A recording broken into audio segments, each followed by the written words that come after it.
구독, 좋아요 꾹꾹. 여러분 반갑습니다. 말씀창고의 서현 목사입니다. 오늘도 함께 해주셔서 감사합니다. 여러분의 구독과 좋아요, 알람 설정으로 저의 채널을 응원해주세요. 항상 함께 해주셔서 감사합니다. 오늘은 마가복음 2장 13절부터 22절 말씀입니다.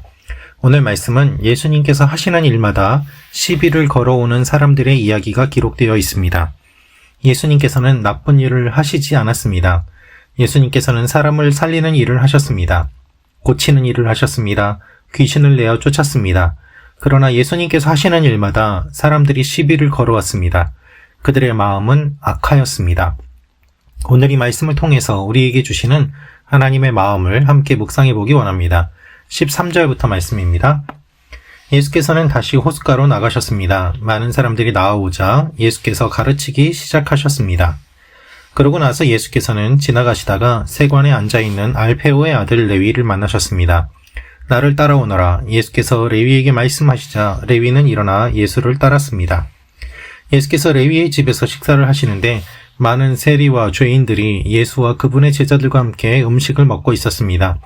이런 사람들이 예수를 많이 따랐기 때문입니다. 바리새파 사람인 율법학자들은 예수께서 죄인들과 세리들과 함께 먹는 것을 보고 예수의 제자들에게 물었습니다. 어째서 너희 선생님은 세리들과 죄인들과 함께 어울려 먹느냐? 예수께서 이 말을 들으시고 그들에게 말씀하셨습니다. 건강한 사람에게는 의사가 필요하지 않으나 병든 사람에게는 의사가 필요하다. 나는 의인을 부르러 온 것이 아니라 죄인을 부르러 왔다. 요한의 제자들과 바리새파 사람들이 금식하고 있었습니다. 몇몇 사람들이 와서 예수께 물었습니다. 요한의 제자들과 바리새파 사람의 제자들은 금식을 하는데 왜 당신의 제자들은 금식하지 않습니까? 예수께서 대답하셨습니다. 신랑이 함께 있는데 어떻게 결혼잔치에 초대받은 사람들이 금식을 할 수 있겠느냐? 신랑이 자기들과 함께 있는 한 금식할 수 없다. 그러나 신랑을 빼앗길 날이 올 텐데 그날에는 그들이 금식할 것이다. 낡은 옷에 새 천 조각을 대고 깁는 사람은 없다. 그렇게 하면 새 천 조각이 낡은 옷을 잡아당겨 더 찢어지게 된다. 또한 새 포도주를 낡은 가죽 부대에 담는 사람도 없다. 그렇게 하면 포도주가 부대를 터뜨려 포도주와 부대 모두를 버리게 되기 때문이다. 새 포도주는 새 부대에 담아야 하는 법이다. 오늘 말씀을 보면 유명한 말씀이 등장하기도 하죠. 왜 이 말씀이 나왔는지 한번 살펴보겠습니다. 예수님께서 다시 호숫가로 나가셨다라고 기록되어 있습니다. 많은 사람들이 여전히 예수님을 따라왔습니다. 예수님께서는 이들에게 말씀을 가르치기 시작하셨습니다.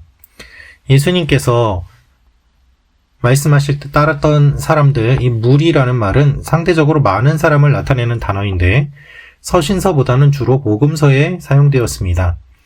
서신서는 어떻게 보면 예수님의 제자들, 사도들이 교회를 세우는 내용이 기록되어 있기 때문에 복음서에 주로 사용된 이유는 바로 예수 그리스도를 많은 사람들이 따랐다는 것을 설명하기 위해서였겠죠.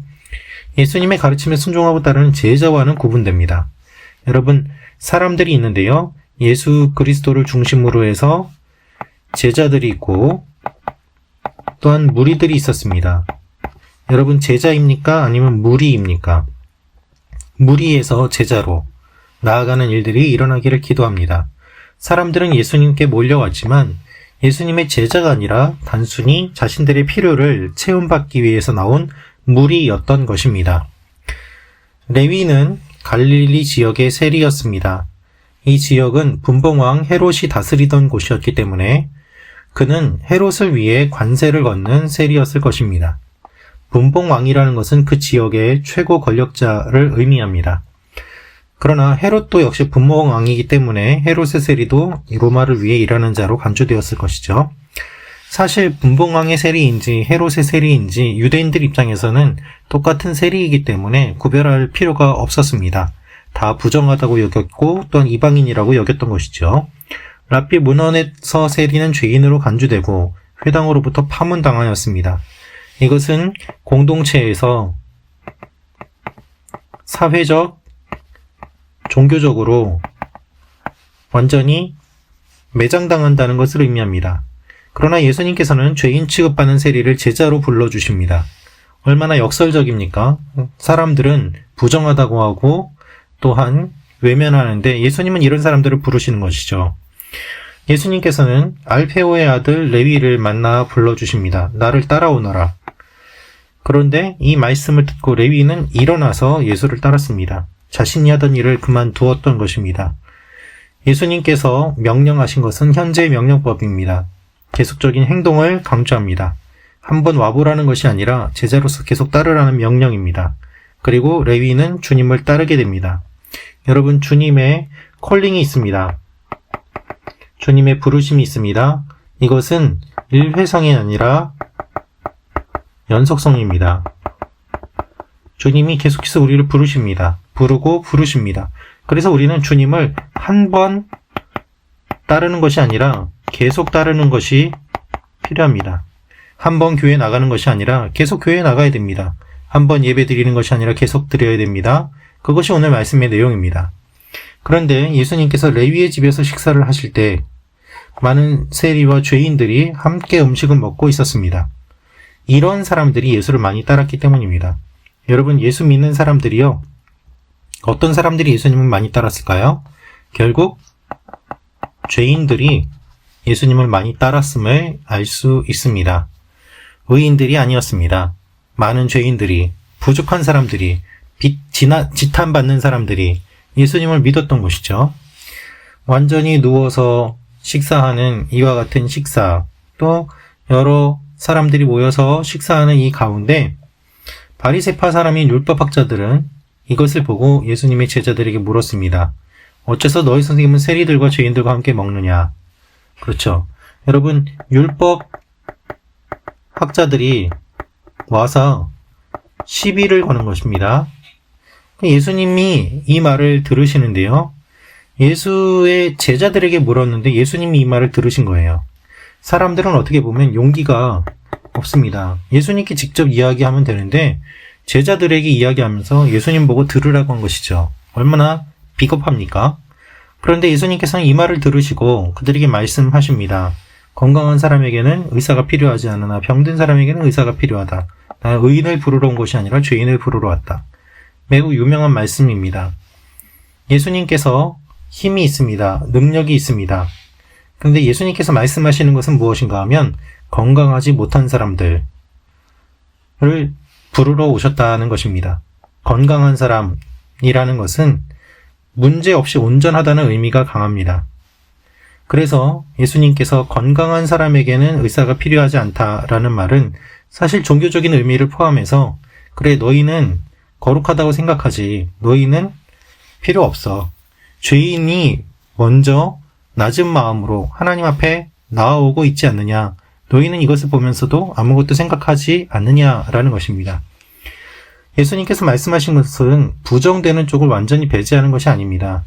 성경에서 널리 발견되는 표현인데요. 죄인과 의인 모두를 부르러 오셨습니다. 의로운 자들도 배제되는 것이 아닙니다. 그런데 본문에서 말씀하시는 내용은 무엇인가 하면 이 바리새파 율법학자들이 진짜로 의로운가? 아니죠. 의로운 척 하는 것이죠. 그들은 치유받아야 될 필요가 있었지만 그것을 알지 못하고 예수님을 공격할 뿐입니다. 계속해서 시비를 겁니다. 결국 자신들이 의로운 것이 아니라 죄인인데도 그들은 그것을 깨닫지 못했던 것입니다. 요한의 제자들과 바리새파 사람들이 금식하고 있었는데 또 예수님께 와서 물어봅니다. 요한의 제자들과 바리새파 사람의 제자들은 금식을 하는데 왜 금식하지 않습니까? 라고 말이죠. 금식하는 이유는 신앙적인 이유였습니다. 반복적인 습관을 표현합니다. 반드시 금식을 정기적으로 반복해야 된다는 의도가 내포되어 있습니다. 우리는 하나님의 말씀을 잘 지키는 종교인들입니다. 하나님의 말씀을 지키기 위해서 이렇게까지 합니다. 그런데 예수의 제자들인 당신들은 무엇을 합니까? 라는 이야기입니다. 말씀도 모르는 것들이 예수를 따른다고 이 마음이 그들 속에 있었던 것이죠. 바리새인들은 추가로 매주 월요일, 목요일에도 금식했습니다. 대속절에 금식하고 다른 네 절기에도 금식이 되고 월요일, 목요일에도 금식하고 계속해서 금식을 하였습니다. 그러나 예수님의 제자들은 금식하지 않았습니다. 그래서 이스라엘의 회복을 준비하지 않는 것으로 오해되어 바리새인들에게 비판을 받을 수 있었습니다. 하지만 이 상황 가운데서 예수님께서는 분명하게 말씀하십니다. 신랑이 있는데 어떻게 금식을 할 수 있느냐? 신랑이 같이 있는 한 금식할 수 없다. 지금은 금식할 때가 아니다라는 것입니다. 신랑을 빼앗길 날이 올 것인데 그날에는 금식할 것이다. 금식을 무시한 것이 아니라 금식 무시나 금식 폐지가 아닌 것이죠. 지금은 때에 관한 이야기입니다. 지금은 그럴 때가 아니다. 낡은 옷에 새 천 조각을 떼고 깁는 사람은 없다. 그렇게 하면 새 천 조각이 낡은 옷을 잡아당겨 더 찢어지게 된다.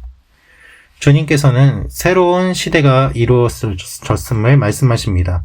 정해진 때가 이르렀거나 예언이 성취되었다는 뜻을 이야기하면서 주님께서 이 땅에 오심으로 말미암아 새 일이 이루어짐을 말씀하신 것이죠. 그래서 우리가 잘 아는 말씀, 새 포도주는 새 부대에 담아야 되는 법이다 라고 말씀하시는데요. 주님께서 불필요하다고 말씀하시는 금식은 구약 율법이 아니라 바리새인 전통이므로 유대인의 전통을 버려야 됨을 말씀하십니다. 율법이 폐지되었음을 뜻하는 것이 아니라 유대인의 전통이 새 시대에 어울리지 않음을 보여주는 것입니다. 낡은 전통은 개혁되어야만 합니다. 여러분, 하나님의 말씀이 해석이 되는데요. 이 해석은 시대에 따라서 변하게 됩니다. 오해하지 마십시오. 말씀의 의미와 내용과 진리가 변한다는 것이 아닙니다. 또한 해석하는 사람이 자의적으로 해석해도 된다는 것이 아닙니다. 이 말씀이 우리에게 날마다 새롭게 다가오기 때문에 새롭게 주시는 하나님의 메시지를 잘 듣는 것, 이것이 영적 메시지입니다. 이것을 우리가 잘 알아야만 합니다. 하나님께서 원하시는 것이 바로 이것이기 때문입니다. 새 술은 새 부대에 예수님께서 오셨는데 지금 이것을 분별하지 못하는 이 상황 가운데서 예수님은 안타깝게 이것을 말씀하시는 것입니다. 사랑하는 말씀 창고 가족 여러분, 우리가 영적 분별력이 필요합니다. 그리고 이 영적 분별력은 말씀을 근거로 합니다. 자기 마음대로 해석하는 것이 아닙니다. 지금은 영적 분별력이 필요한 때입니다. 많은 사람들이 자기 마음대로 그리고 자기 중심으로 해석함으로 말미암아 말씀에 의도하는 관계없는 이상한 해석과 또 이상한 내용의 가르침들이 횡행하고 있습니다. 잘못된 것입니다. 주님께서 말씀하시는 것이 무엇입니까? 새 포도주는 새 부대에 예수 그리스도께서 날마다 새롭게 해주시는 그 은혜를 기억하면서 주님께서 주시는 메시지를 항상 새롭게 묵상하며 나아가는 여러분과 제가 되기를 원합니다. 기도하겠습니다. 살아계신 아버지 하나님, 우리가 새롭게 되게 하여 주옵소서. 주님 안에서 날마다 변화되는 하나님의 사람들이 되게 하여 주옵소서. 주님의 말씀을 기억하고 영적인 무지에서 주님을 비난하고 조롱하고 시비 거는 일이 없도록 우리가 주님을 따르는 주님의 제자가 되게 하여 주옵소서. 예수님의 이름으로 기도합니다. 아멘.